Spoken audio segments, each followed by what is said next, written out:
Los últimos días han sido muy intensos. Martín Vizcarra Cornejo fue vacado por incapaz moral permanente constitucionalmente. Asumió las funciones de la presidencia el congresista axiopopulista Manuel Merino de Lama constitucionalmente. El Perú está de luto. El Cusco está de luto. Lo dijimos y nos ratificamos. Siempre estuvimos en contra de la vacancia. Siempre estuvimos en contra de este gobierno golpista.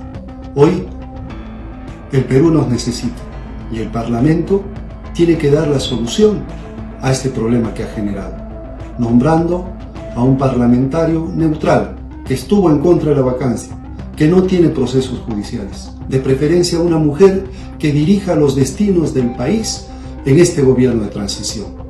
Como gobierno regional, apoyaremos una propuesta que devuelva la gobernabilidad a nuestra región y al país.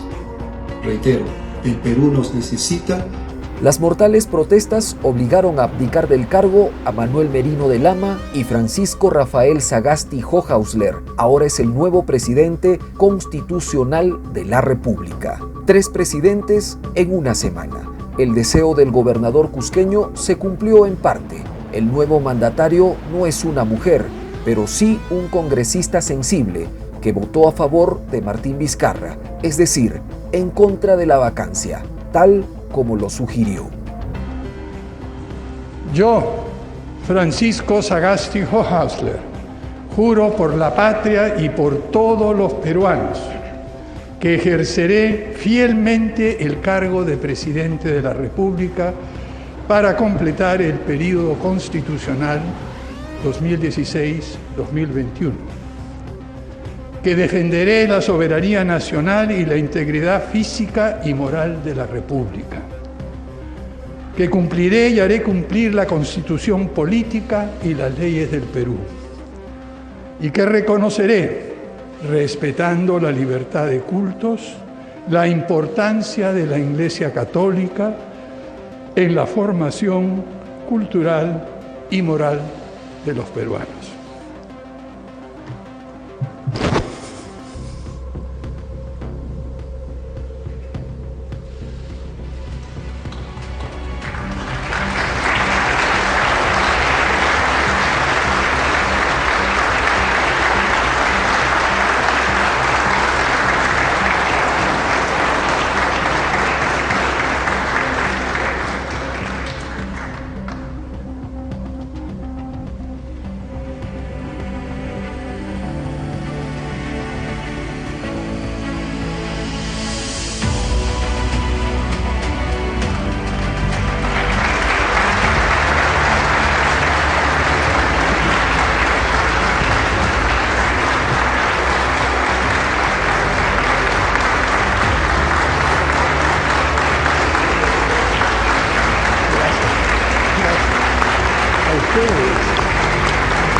Examinando, en fin, sus encontradas piezas, su retrete, su desesperación al terminar su día atroz, borrándolo, comprendiendo que él sabe que le quiero, que le odio con afecto y me es, en suma, indiferente. Considerando sus documentos generales y mirando con lentes aquel certificado que prueba que nació muy pequeñito, le hago una seña. Viene. Y le doy un abrazo. Emocionado. Queridos compatriotas, muchas gracias y ¡que viva el Perú!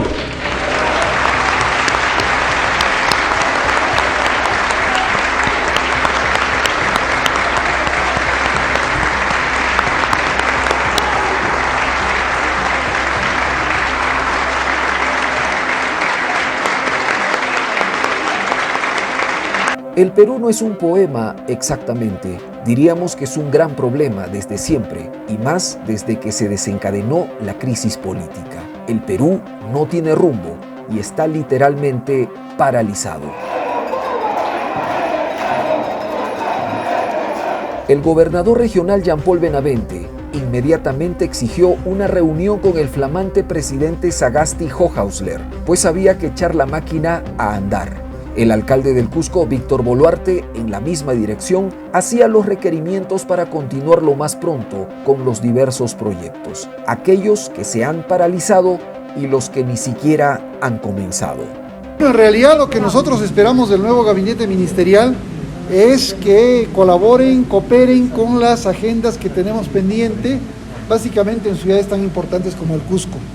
En el Cusco tenemos una serie de actividades, proyectos que están en los diversos ministerios, en el Ministerio de Vivienda, en el Ministerio de Transportes, en el Ministerio de Cultura, y que quisiéramos, por supuesto, en el Ministerio de Economía, que se agilicen, que este gabinete no piense solamente en entregar el cargo en julio del próximo año, sino que continúen trabajando los proyectos pendientes que benefician a ciudades tan importantes del Perú como se ¿Cuáles serían estos proyectos que urgen para al menos para la nación? Hay una serie de temas. Por ejemplo, les puedo mencionar en el Ministerio de Transportes. En el Ministerio de Transportes está el estudio de la continuación de la vía Evitamiento, el túnel de Poroy, está el mismo aeropuerto de Chinchero, la interconexión del Cusco con el aeropuerto de Chinchero. En realidad hay varios temas, ¿no? Está también en el Ministerio de Transportes pendiente la suscripción de un convenio específico con la Municipalidad Provincial del Cusco para el estudio de los sistemas de buses articulados en el Cusco. Arequipa, Trujillo, Piura ya han avanzado bastante en este tema y nosotros estamos un tanto relegados. Entonces, por ejemplo, eso está en el Ministerio de Transportes, ¿no? En el Ministerio de Vivienda. En el Ministerio de Vivienda, por ejemplo, está todo el tema del sistema de drenaje de aguas pluviales en el Cusco, que es un proyecto millonario que va a beneficiar al Cusco. Es más, en el Ministerio de Vivienda está también pendiente el plan maestro número 2 de agua potable para el Cusco. Y ese es un proyecto de Seda Cusco sumamente importante. Por tanto, en el Ministerio de Vivienda necesitamos que estas cosas no pasen al próximo gobierno en julio, sino que se adelanten de una vez. ¿Sería prudencial los 8 meses que tiene este gobierno transitorio para...? Sí, porque en estos 8 meses simplemente se puede corroborar los proyectos, aprobarlos, darles financiamiento y ya podríamos correr nosotros. Entonces, por eso es que del gabinete esperamos que se concreten la coordinación de estas acciones y podamos prontamente ejecutarlas en el Cusco. Porque si el gabinete espera hasta el próximo cambio de gobierno, las ciudades como en el Cusco vamos a esperar demasiado. Las protestas continúan en menor magnitud y sin cobertura de los medios de comunicación. El pedido ahora es una nueva constitución. ¿De qué sirve que se cambien presidentes y congresistas si tenemos esto que les avala? Esto es lo que hay que cambiar. ¿Es necesario un cambio de constitución? Claro, ellos se basan en esto, se avalan en esta porquería. Esto es lo que no sirve, señor. Esto hay que romperlo, no sirve. No vale nada, no vale nada.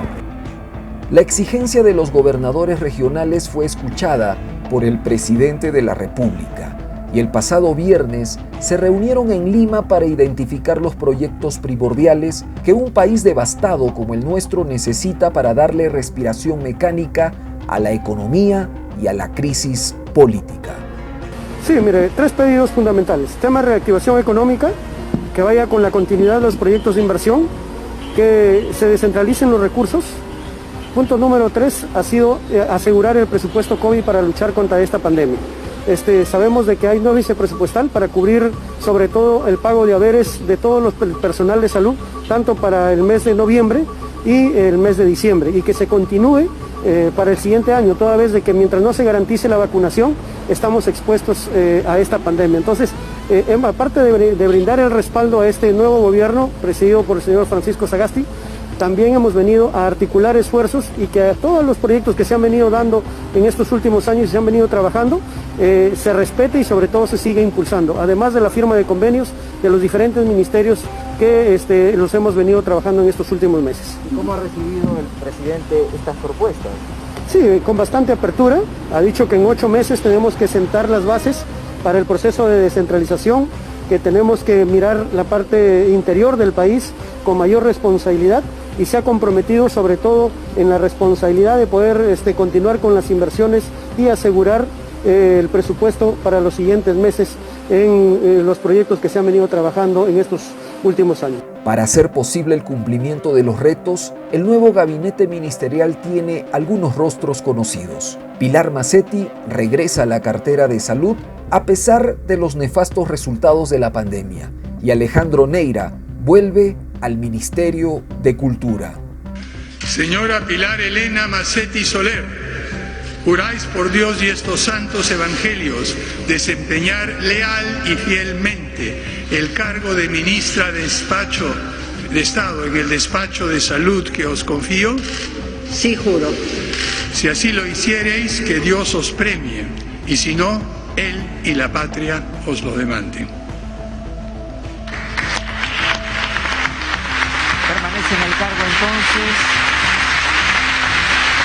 Pilar Elena Macetti Soler, médica, cirujano y neuróloga peruana, con más de 25 años de experiencia en el sector público. Fue ministra de Salud en el gobierno de Martín Vizcarra desde el 15 de julio del 2020 hasta el 10 de noviembre. Señor Alejandro Arturo Neira Sánchez, juráis por Dios y estos santos evangelios desempeñar leal y fielmente el cargo de ministro de Estado en el despacho de Cultura que os confío. Sí, juro. Si así lo hicierais, que Dios os premie, y si no, Él y la patria os lo demanden. Gracias. Alejandro Neira asume por tercera vez el cargo de ministro de Cultura, abogado, escritor y diplomático peruano. Se desempeñó como titular de Cultura de nuestro país durante los gobiernos de Pedro Pablo Kuczynski y durante el gobierno de Martín Vizcarra. El resto del gabinete, empezando por la primera ministra, son técnicos de buen nivel profesional, pero con cuestionamientos y sin talante político. Tengamos fe en que esto alcance para salir de la crisis. Aunque Einstein dijo alguna vez, no esperes resultados diferentes si siempre haces lo mismo. Y este gobierno es más de lo mismo.